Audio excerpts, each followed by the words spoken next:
do want to just let you know that we are going to be upgrading the How to Talk to Your Kids About Sex course. We've been in the process of doing that. And one of the ways that I like to do this is to teach the live webinar, to go through the material, to kind of, see if there's things I think I'm missing or I need to continue to add. So I'm just taking a lot of what is in the current course and updating to the current questions and challenges that parents are facing, issues around sexual identity and sexual diversity and so on. How to navigate the online environment, how to protect your kids against abuse. Those are elements that are in the current course, but just updating some of those guidelines, and some of my thinking has evolved as well. So let me just jump into a couple of the questions that came in. One parent asks, what are some helpful ways I can what are some helpful ways I can openly bring up topics of sexuality with our children on a regular basis? I feel like we did a great job of giving our kids the sex talk, but I struggle to bring up topics of sexuality more casually and regularly with my kids. I would love for it to be more of an ongoing conversation with them. I'd also love to hear more what Jennifer has to say about how to talk to your kids about masturbation. Okay, good. So I'm a little bit of two minds on this question of how do you talk about it more regularly, because in some sense, in my own home with my kids, in some ways it was a comfortable enough conversation, probably compared to many households. And in another way, people might be surprised how much we weren't having explicit conversations. Okay, so that is like, from the kids course, it might sound like I was like regularly sitting my kids down and having, in-depth conversations about these things. And I think that, let me explain what I mean by I'm of two minds.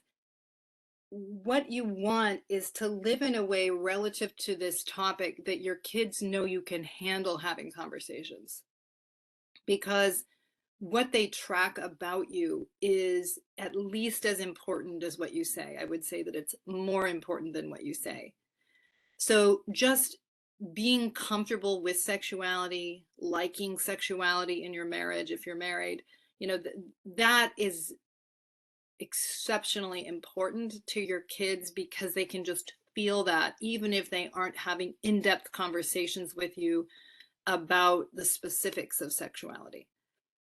At the same time that I say that, if your kids can tell that you're comfortable with it, they also know you can handle this about them, the fact that they are sexual beings, and that you can handle, more or less having conversations about it.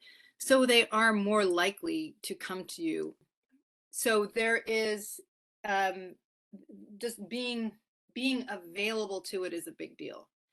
Now, the second mind is that it is important to not avoid the conversations, and to look for opportunities when you think it might be important to address something that's happening, and be in an actual conversation, not telling them things, but in an actual conversation with your kids about these things. So as I talk about in the kids course, you're navigating these things. They aren't necessarily sex talks, but you're just helping your kids make a distinction between public behavior and private behavior. You're helping them understand, like, just through the day-to-day conversations of, you know, respecting their body integrity. Now, you're not using those words with a child, but, just like that you will respect their wishes. You won't give them a hug, or you'll leave a room if they're uncomfortable when they're 6 years old and they want you to leave. You will respect it and go out. Those are the ways of kind of demonstrating boundaries to them at a young age. And so in another sense, you're always in a conversation about this. And finding ways to make it explicit can be important. So I think this person's question is, help me with this idea of how do you make some of these moments explicit? Well, one of the ways is, for example, my son had a friend when he turned 13 who was posting all kinds of, like, what's the word, like highly edited images of himself on Instagram or some platform like that, to basically get female attention. And so my son was aware of it and kind of commented on it to me. So that was a good opportunity for me to say, like, what do you think about that? What are your thoughts about what he's doing? And my son was able to say, like in some ways, it bothers me that he gets so much attention for it, but in another way, like it's kind of silly because it's not really who he is. Like that's not who he is, and so he's getting all this approval based on something that's not true. So, we talked about it for maybe another 5 minutes. I kind of validated his way of thinking about it. And that sometimes people do that when they're insecure. They're looking to get approval of their desirability, even though it's not being true to themselves. So it just was like an opportunity by asking him what he thought about it. You know, sometimes with lyrics of a song, you know, my son might say, "Hey, what do you think of these lyrics?" Or not, we would never say that. What do you think of the song? Like, you want to know if I like the song. And, and I might joke, okay, like great lyrics, but basically I'm demonstrating like the meaning of them isn't, aren't the best. And to just have sort of a moment of acknowledging like what it's actually, how it's describing women, or how it's like, whatever. I'm trying to think of some of these, but like what were the messages in it to kind of demonstrate a response without being too preachy or making it, like unfun to share anything with me. So, there are these ways in which you can kind of, they know your mind. They know what you think already. I have my son say to me, like, there's times when I'm with friends and we're having a conversation and I'll just think, like, if my parents could hear the inaneness of this conversation, I would be very embarrassed. And what he means by that, I think, is like he knows how we think, so you don't have to micromanage. He can kind of figure out his own mind as he's going through his life and sorting out who he is. So, I guess it's just, I think I would lead often with questions about what your child thinks. I think I would look for moments where you think it's a good idea to give your input about it. And just to also be comfortable with the idea that your kids can tell who you are, and just be clear about who you are, and that's doing a great service to them. I'll just say a little bit about masturbation. These are like big topics, so I'm just trying to think about how to be efficient with them. So when you're, as I think many of you know, when your child is small, how you're going to respond is going to be dependent upon your child's age in their development, and is going to be about helping your child to regulate their behavior.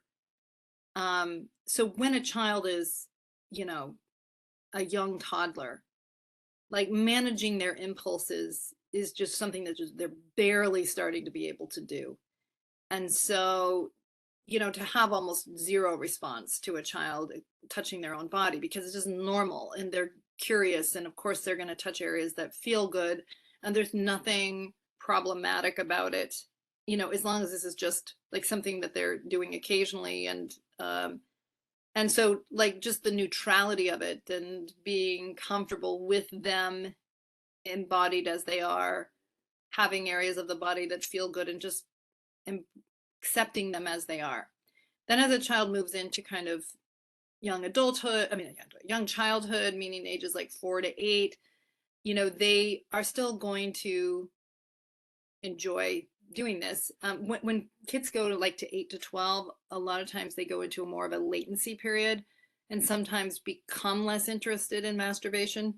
But in that sort of pre-latency period, kids are still going to be, they like to touch areas of their body that feel good.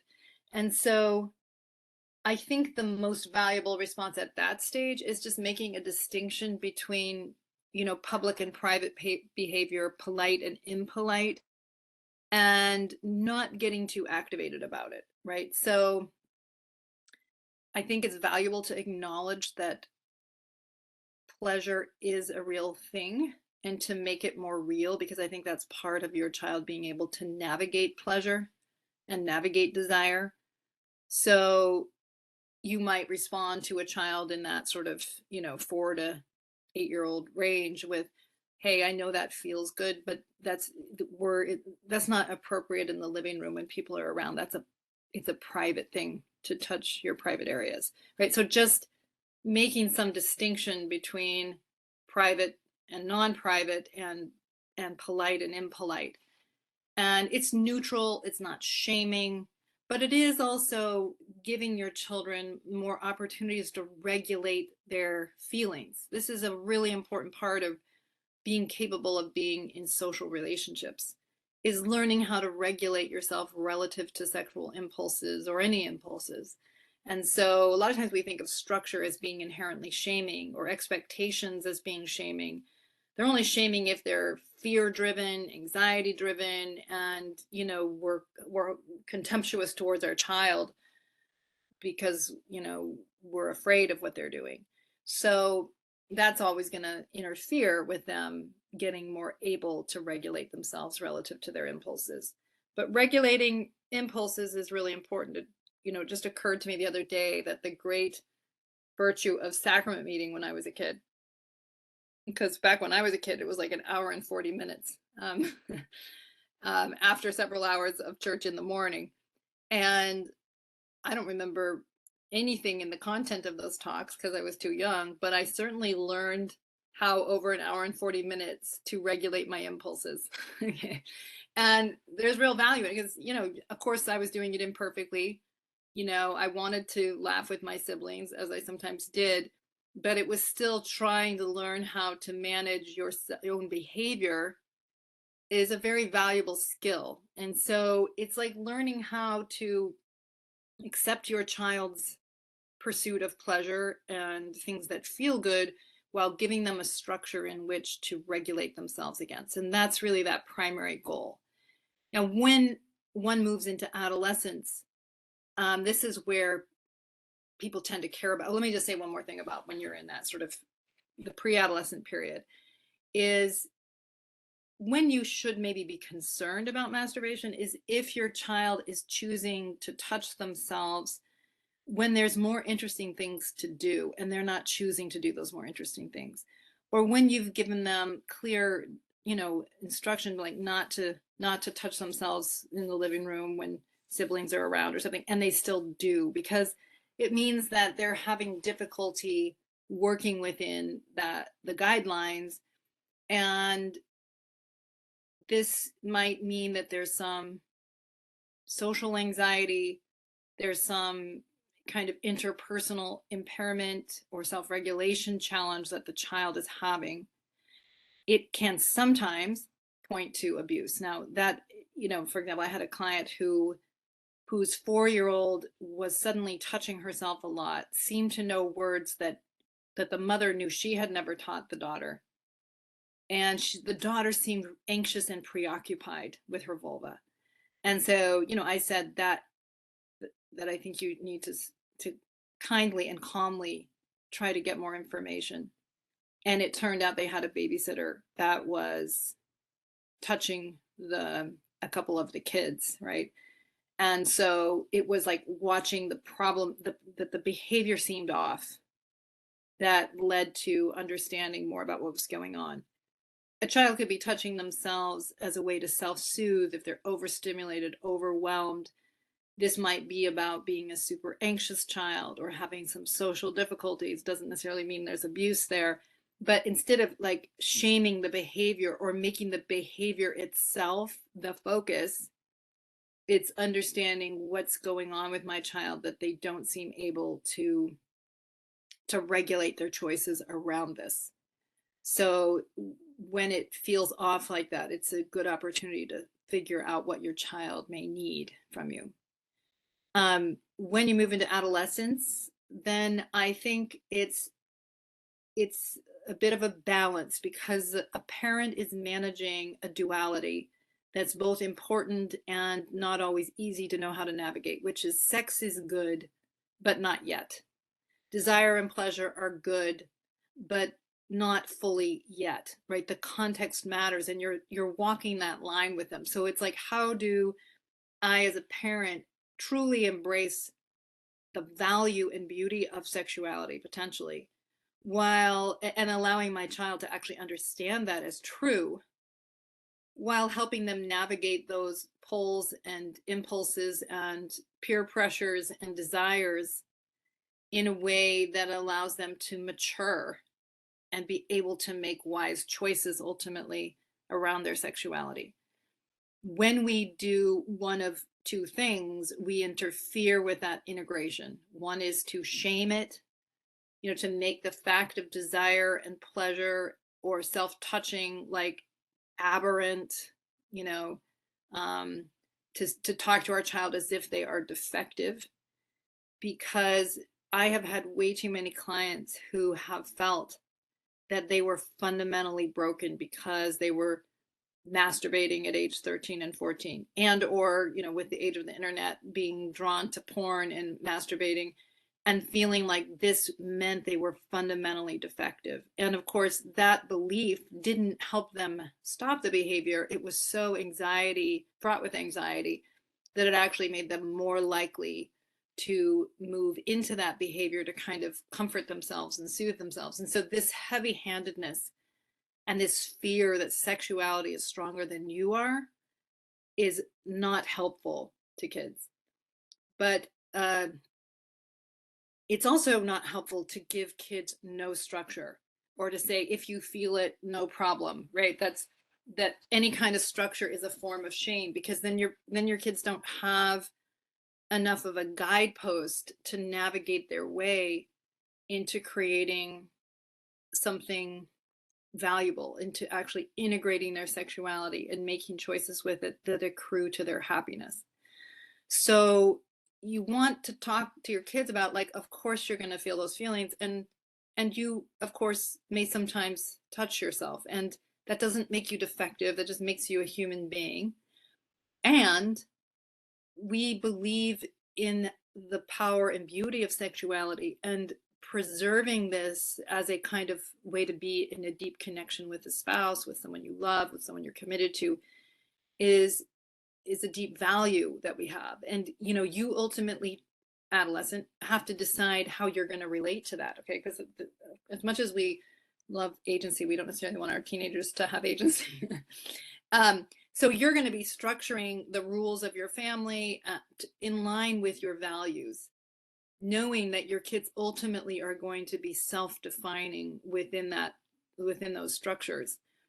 And the more deliberate you make that process for them, of both normalizing the feelings, normalizing the desires, not making the behaviors implicitly problematic, because they aren't. And I'll say more about that in just a second, why I say that. But also to give them a direction and a focus, right? If you want to be in a committed, loving relationship someday, masturbating every day while looking at porn is not going to get you closer to that goal. And therefore, it's not a good choice if you want to have the ability to love and be loved in an intimate marriage at some point in your life.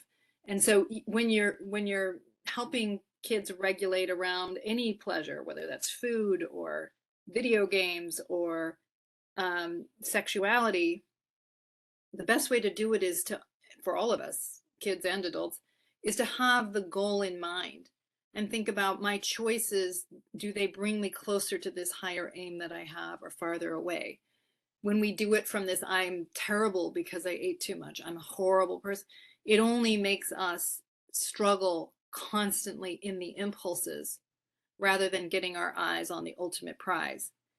Now, I'll just say one more thing about it, and people can certainly ask questions on this. I don't see any questions coming in, but if I'm missing, let me know. I do think that, well, this is what I would say, is that I don't think that masturbation is implicitly problematic as an adolescent. In fact, I think there can be real value in being able to know and accept your own body in moderation. And to be able, this is especially true for women, there are studies that show a correlation for women between masturbation and self-confidence. I don't know if that's because self-confident women are more likely to masturbate because they're not worried about what other people think, or if there's something in owning your own body and accepting your own body that gives you more confidence. I do think that in my work with women, that part of my messaging is that if you are always anxious about your sexuality, anxious about your body, kind of running from it, you'll never be able to settle into your own skin and claim your own peace of mind, claim your own capacity. And so you don't want to be indulgent, right? You don't want to be using masturbation as a way to get away from your life. But that's different than saying it's just deeply problematic and inherently sinful behavior. It is a part of normal development. The Ayers, in their book, How to Talk to Your Child About Sex, wrote about the fact that they would say to their kids, it's ideal to abstain, it's ideal to put it off. But when you do masturbate, to think about making love to someone you love deeply down the road. That is, to connect sexual feelings to expressing and receiving love, and to wire it in as something that's about, it's a language of love that one can use in their lives. Is how do we help them balance sexual health and what the church teaches when it comes to masturbation? Well, the church has sort of stepped back a little bit, I think, on this because they're not wanting to be so heavy-handed, so to speak. I think, they took it out of the temple interviews or the the regular meetings with the bishop to maybe ask about the law of chastity, not specifically about masturbation, because of what was happening with, I think this is the reasoning, because what was happening with some kids is that they would just get so anxious and scrupulous about it and so preoccupied. And, they'd be feeling, I had a relative who this was happening, like he would just feel like he was so fundamentally broken. And I would say to him, no, I promise you, everybody else passing the sacrament has also masturbated. You're just really honest about it. Like so like that there's a normalcy in it. Now you can certainly choose to do it less if you want to, or to do other things, but don't see yourself as fundamentally broken. And I think that's just really important. That and you can go in and have an explicit conversation with your bishop about it if you want to, which is, I don't want my child to be asked those kinds of questions, that we are in our family see this differently. So how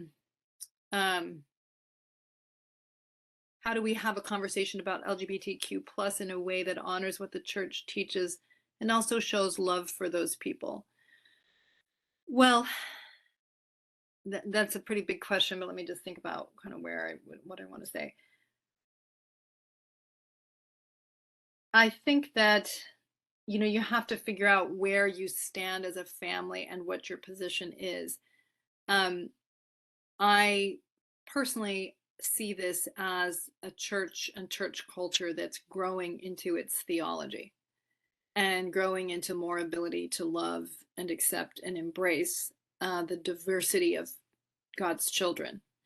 And so that was the position that I believed in, the position that, we took with our kids, and in some ways to be patient and accepting of a group in evolution, as we always are. And so you have to figure out how you reconcile these in your own life. But I do believe that our highest calling as members of the church and as followers of Christ is to love the people around us and to know them and to care about them and to not patronize them.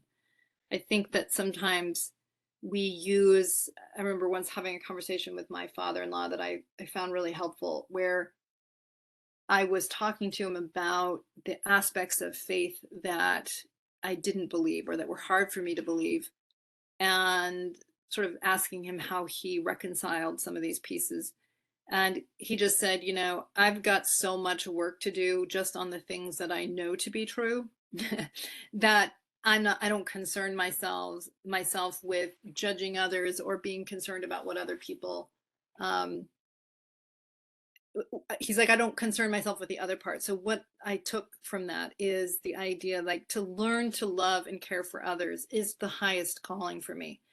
And so people who seem different from me, or I think are scare me a little bit, or who I think are doing things the wrong way, that to assume that I know what is right for them and who they are and how God feels in about them is to be prideful, is to take my ego and make it more important than loving this other person.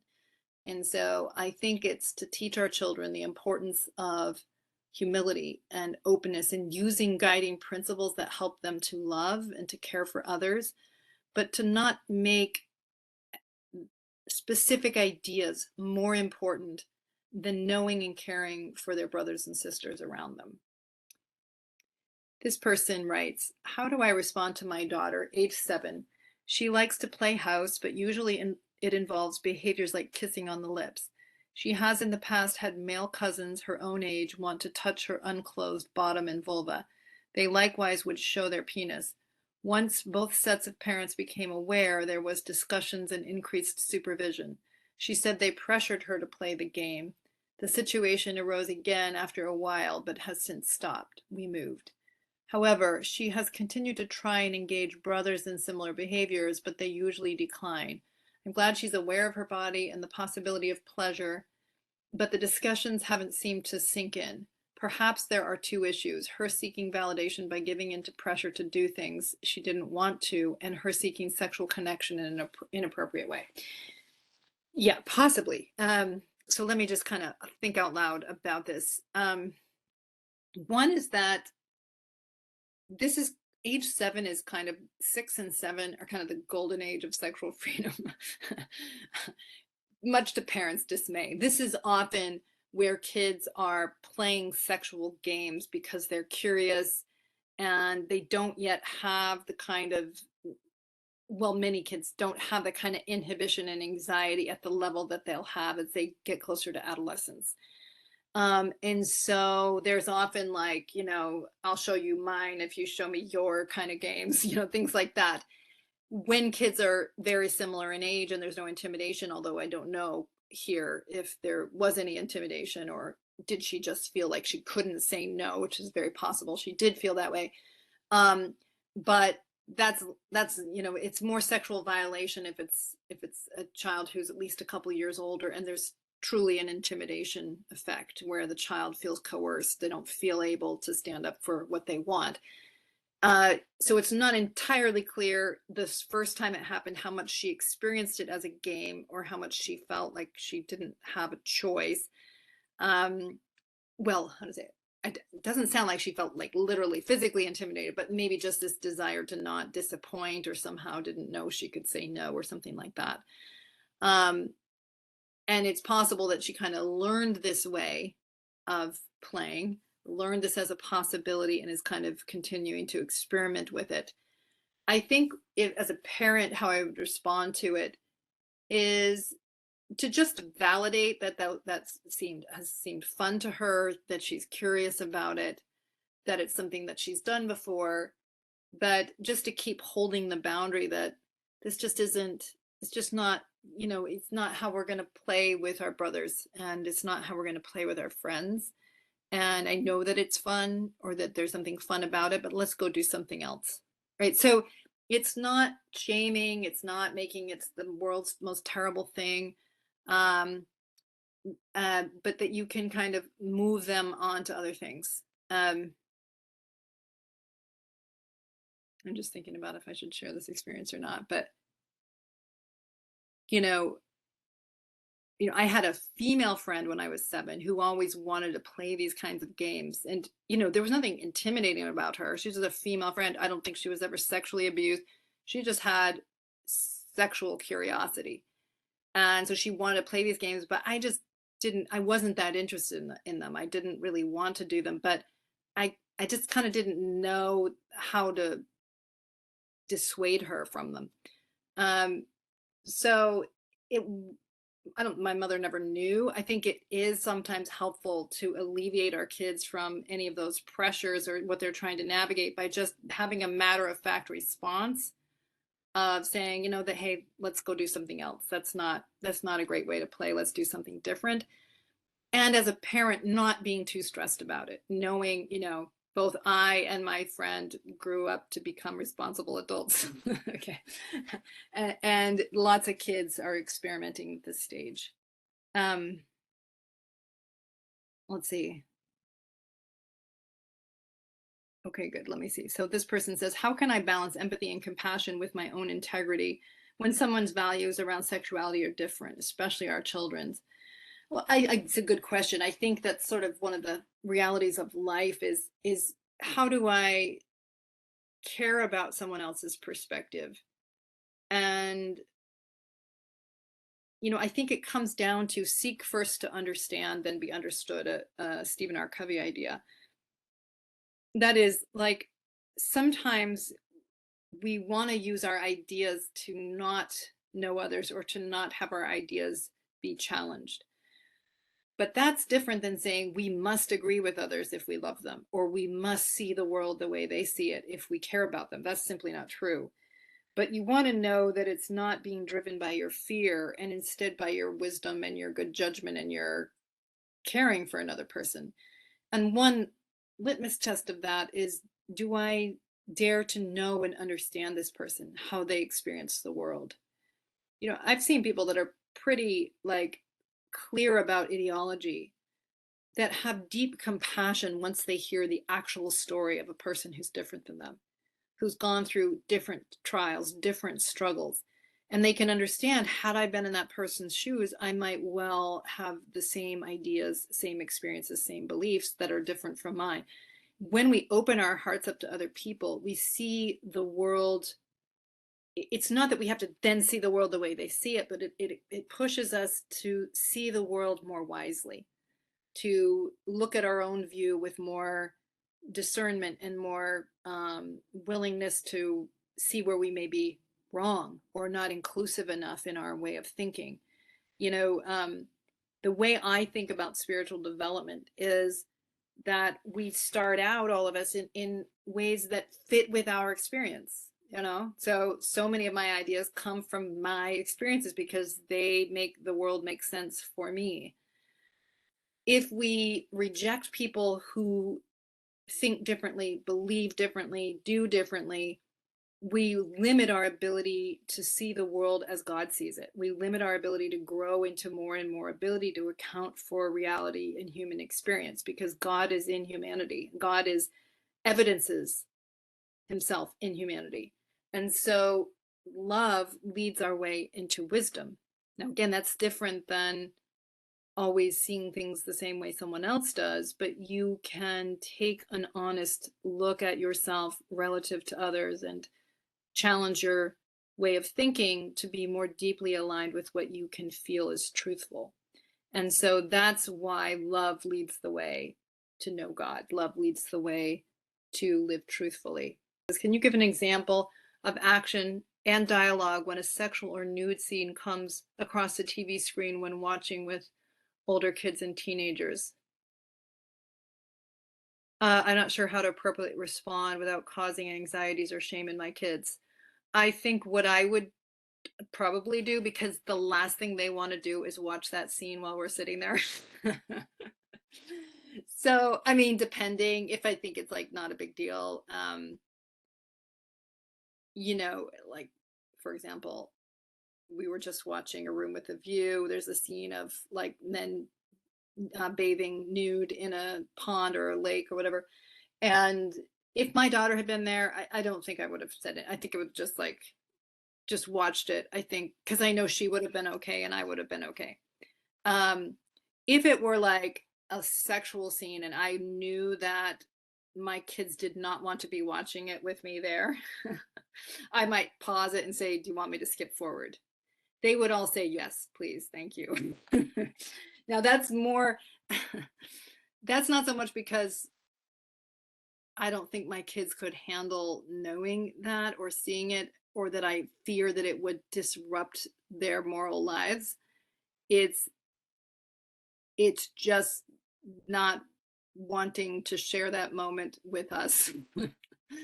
So that's what I would do. I don't know that that's the right answer. I just know that I would do that. Let's see. If I thought it was, let me see if there's something more in that question. So that's just a way of like sort of protecting a boundary. It's like kids and parents and sexuality don't want to mix, and it's just a way of like kind of respecting it. Um, I think it's also like if there were something, a message in it that I thought was off, I might comment or I might ask them what they thought about it. This person says, despite taking this course when my children were young and thinking we had prepared our relationships well, because my daughter is so close to many of her friends in the LGBTQ community, and because she assigns our commitment to the church uh, um, as she assigns our commitment to the church as agreement with what she views as extreme homophobia in the church, she stopped any willingness to even discuss issues of gender and sexuality with us. This has made it very difficult to have any conversations that we previously thought we'd be having openly and easily by mid-teens. While we have a strong relationship in many ways, and I show through how we interact with and accept friends and let her know we love her and them, I struggle to break through to allow for any willingness to discuss anything at all. I feel like the church's stance, which we may or may not agree with in full, has damaged our relationship on this and ability to have any conversation. Where do I go and how without making her have conversations she doesn't want to have?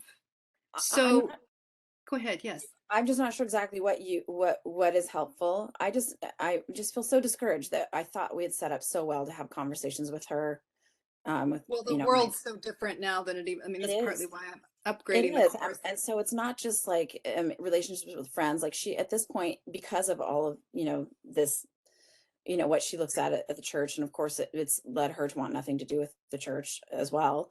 But I mean, she doesn't even want to talk about her own sexuality or gender identity. So we try to allow Yeah. all the space for her to make decisions that for her to be who she is and let her know that's all secondary anyway to us. But then I feel like Yeah. we're leaving out all of these conversations about sexuality that I'd like to have, even just something simple that you've been talking about, like masturbation.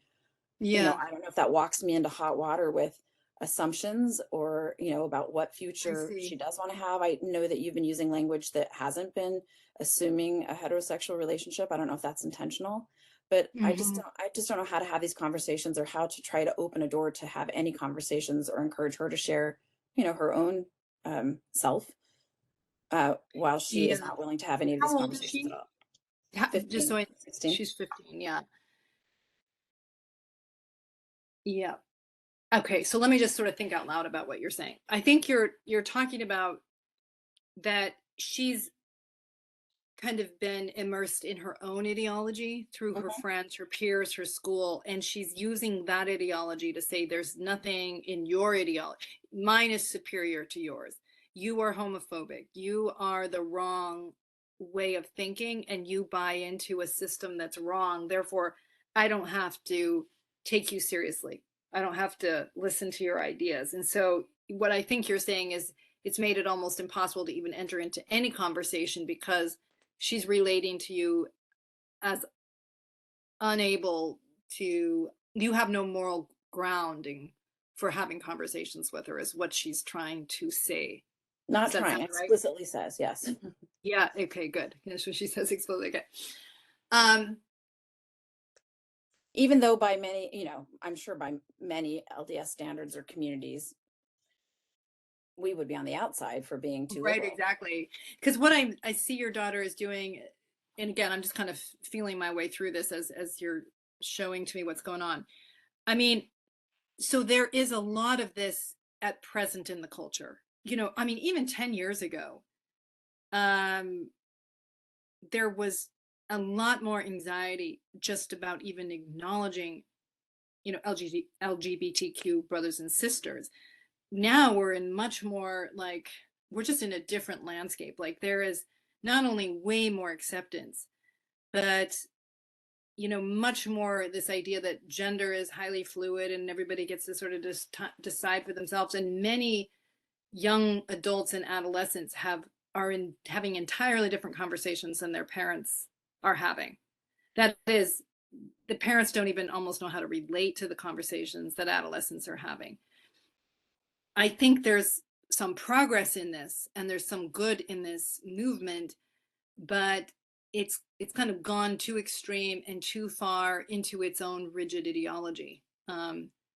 So your daughter's saying mine trumps, and I've got lots of friends to agree with me. The thing that's a little tricky about it is that this is sort of what adolescents do, right? Here I run a podcast and people are listening to me all the time. Well, my son had zero interest in listening to my view about things when he was, around 16. Like, it was just, he was trying to figure out who he was. So your daughter's, treating you dismissively, and you're in the difficult position of trying to figure out how to be taken seriously and have any kinds of conversations, even around the things that you think she really needs. Okay, well, that's a tough question. Okay, so let me just think out loud with you about this. Do you have a sense of why your daughter feels that she can write you off, or like, what is the vulnerability? How has she succeeded in writing you off so well? You know what I'm saying by that? Like, Yeah, she's I not. don't know. I think a lot of it, hopefully she can't hear me now, but I think a lot of it is my fear. I think she, and I don't know what I'm disclosing too much of too publicly, but um, because of some texts we saw when she was very young about friends, everybody, in this environment and in this place and at this time was coming out of something. Yeah. And because we had seen a text and let her know, hey, we just want to let you know we did see this text about some friends who were trying to encourage her to come out as a thing. Um, Mm-hmm. we said, if you have something to share with us, please feel free to ever share when you want to, on your time, on your terms. We love you no matter what, but we just wanted to not be dishonest about the fact that we, saw this text. Mm-hmm. And that shut down from that moment on any conversation. And so I don't even know if there is a thing that she might come out as. I don't know if it was the place Mm-hmm. and time with those friends, many of whom have moved on to other things, but I can't demand she tell me, anything. But then that also limits any conversation about, even dating. Just anything that could be very benign Mm-hmm. gets played into a very loaded and very Well, it emotional. sounds like you handled that moment really well. Like we're here if and when you want to talk to us. And she's just not been able or willing to talk to you. I do think that that's not about you guys having done something wrong. It may be about whether or not she feels she can sort out who she is and whether or not she wants to let you in on who she is. But I'm not hearing in that you did something that would undermine distrust or undermine her trust.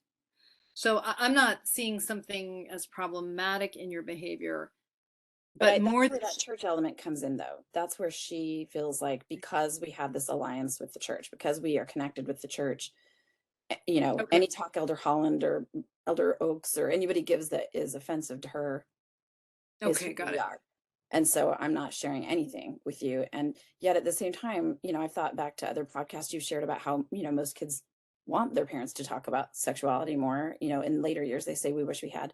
And she'll even say, oh, we don't talk about any of that stuff in our house. I've had to learn everything from friends. And I'll say, well, wait, I've Yeah. tried. And the explosions have been so great that you don't want to talk about these things. So I don't know what element of forcing, Well, do her you out. mind just playing your daughter for a minute so I can just kind of get more of a sense of it? If she were to say, like, we never talk about anything. Now, if I were you, I might say, I have wanted to talk about things, but my sense is that you don't want to. What would she say to that? Um, I don't know what she'd say exactly. I don't remember what she has said. I just know that it's met with a kind of a dismissive bitterness. There's still Hmm. fault on my part no matter what we've done or try. Hmm. So then let me say, can I talk to you, daughter, for a minute about this? I know a few years ago we saw this text exchange. Dad and I said to you that we love you and are happy to understand and know you and work through anything that you might be trying to sort out around your sexuality or gender identity. And can you just tell me why you don't trust that? Why you haven't felt inclined to talk to us? What do you think Um, she'd say? yeah, I wonder what she would say. I feel like what she has said is, you just don't deserve to know anything. You guys, that she very closely connects that church relationship and the fact that, you know, Okay, and if you were to say, I want you to know that I love you more than any specific idea. mm, And I really am, I am not a sheep and really want what's best for you um, around your sexuality and around your life as a whole. And so I know that you quickly dismiss me and dad, but I'm worried that you're cutting out the ability to have some support and kindness in your life around what you may be going through. and I also don't want to make assumptions. She gets upset that I don't want to make assumptions about what it could mean and where she stands now. But would you just include in that, I'd like to be able to have conversations about sexuality with you, or like what language would you use that doesn't Yeah, I have to would be maybe say, I think what I would say is I'd like to understand what you're going through more. I'd like to know more because I feel you're defensive and walled from me and dad. You say it's because we're, too dumb to know and love you, or, we're too busy following other people's ideas to know and love you. But I want to know you and I want to, I want to know you and I want to know what you're going through. You matter to me and I care about it. And I care about it with respect to your sexuality and I care about it with respect to your life. And so that you're kind of demonstrating like I care about you as a person and caring about you is more important than any particular idea. I don't fully know what I think about these things. I don't. And who you are and what your experience is matters to me. Now, maybe you're fully heterosexual. I don't know, daughter, but I do care about knowing you better. I care about knowing what you're going through. Mm, I like it. Thank you. Yeah, just tell me just so I have a better like what's hitting you as different in that than what normally happens in your engagement with her? I think I just hear in your expression an honest, I want to understand you, instead of what for me is like a fear and let me get out of here. I want you to know I love you, but I want to run away too. So, Yeah, um, right, because she kind of comes at you yeah. with a lot of judgment and you're just the wrong, you believe dumb things, mom. So it makes it hard to love her because you're met with a lot of invalidation.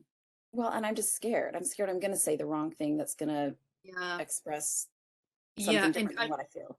I think that fear is very normal. I mean, if you're not good at managing invalidation before you have teenagers, you get a whole new opportunity Gosh, that's so true. with teenagers.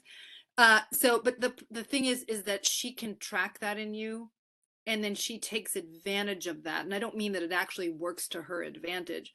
I mean, she uses it to kind of say, you're getting it wrong. You're the problem, Mm, and then it kind of gets you back on your you know back on your heels and you're kind of like trying to figure out if there's any way to move towards her. But hmm. I think in the role play I'm trying to say like I'm committed to you. You are my beautiful daughter. I care about you and I care about what you're going through. And um you can't, you're not going to prove otherwise. It's true. It's how I see you. And I want to understand what you do think. And I'm not, love is the most important thing to me here.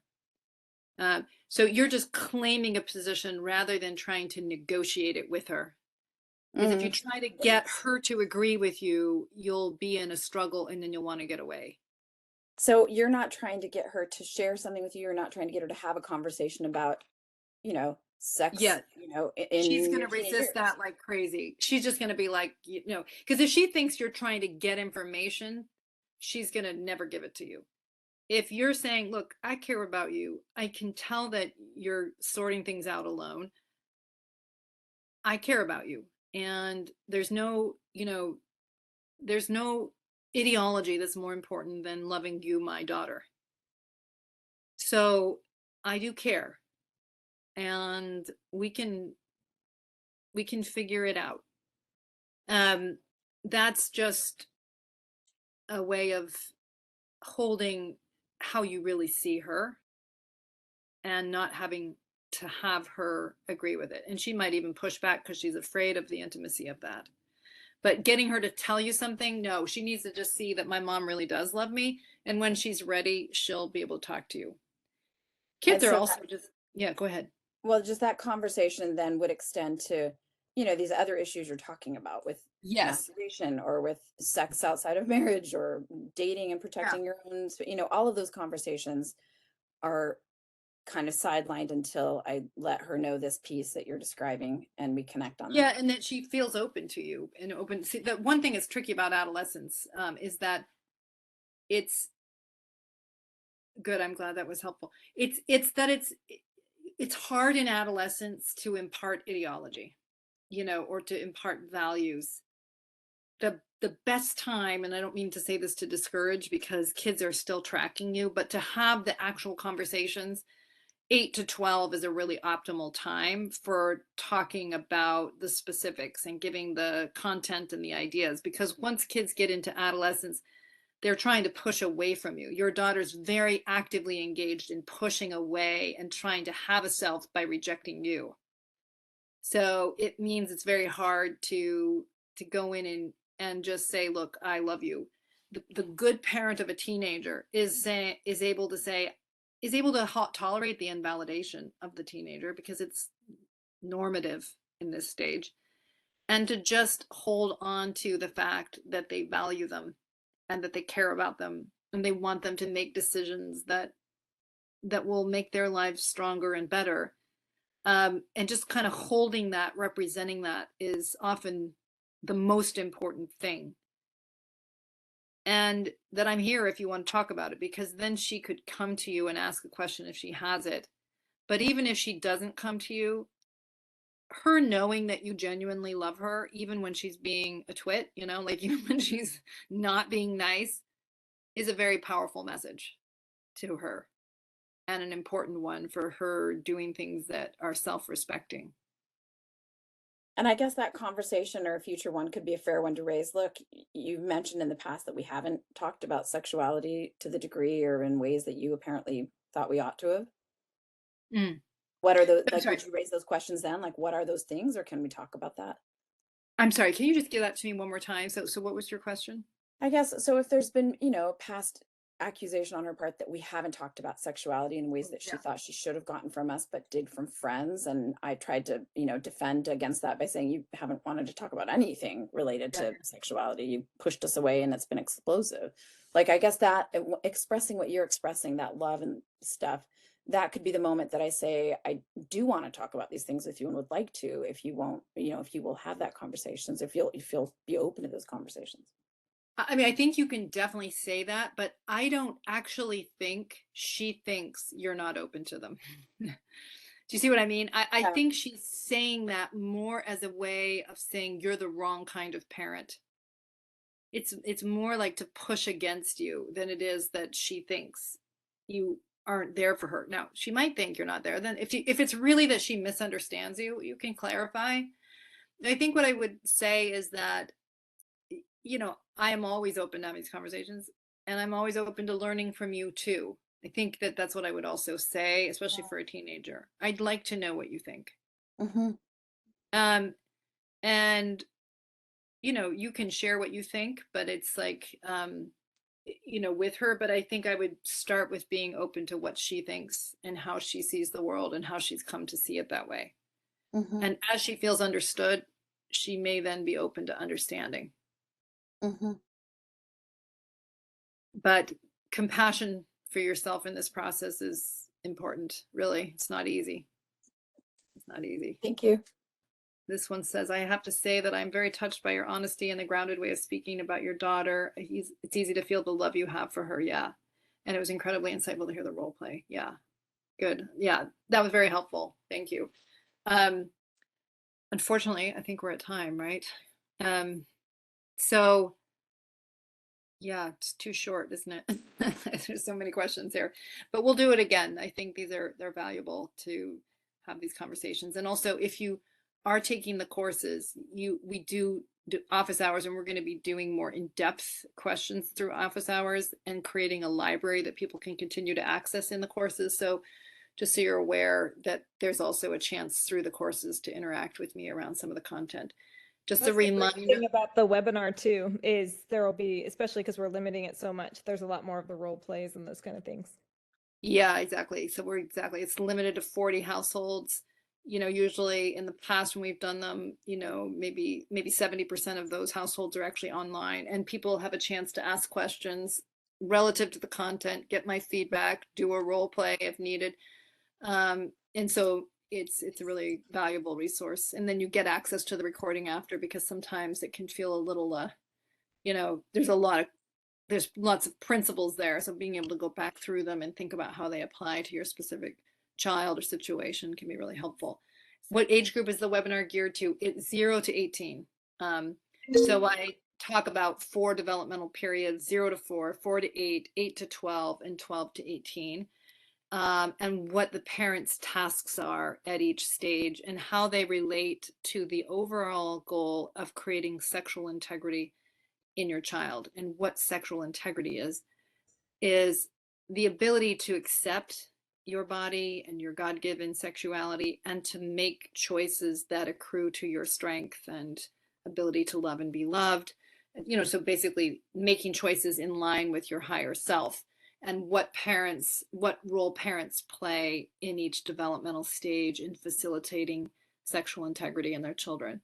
So that's what the course is designed to do. We're doing a women's Art of Desire retreat in Spring City in May, a 4-day retreat, a Wednesday to Saturday. And these retreats are amazing and life-changing, truly. And I'm not even being superfluous.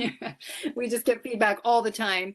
You come and you interact with me, that you basically are staying overnight, having meals, yoga, going through the content with me, interacting with me around the materials, watching video clips, of movies and things. Lots of opportunity to really digest these principles. And thanks, Jeremy. Agree 1,000% about retreats. Yeah, it's like stepping away from your everyday life and stepping in with other women in this case, and being able to think about, reflect, write in your notebook or your workbook that you have, talk to other women.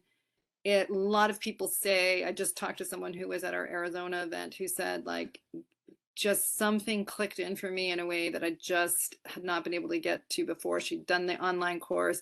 She'd, heard me talk about a lot of these concepts, but when she was at the actual in-person event and away from all of her daily distractions, something shifted in her in a really seismic way. And so she was just telling me today how thankful. So anyway, so there is room in that. Anything else, Christy?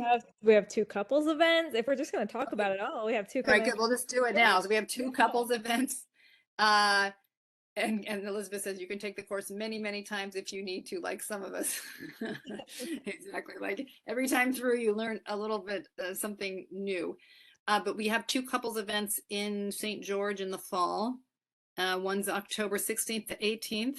And the second one that's the Strengthening Your Relationship retreat. And then there's an Enhancing Sexual Intimacy retreat, which is November 2nd through 4th.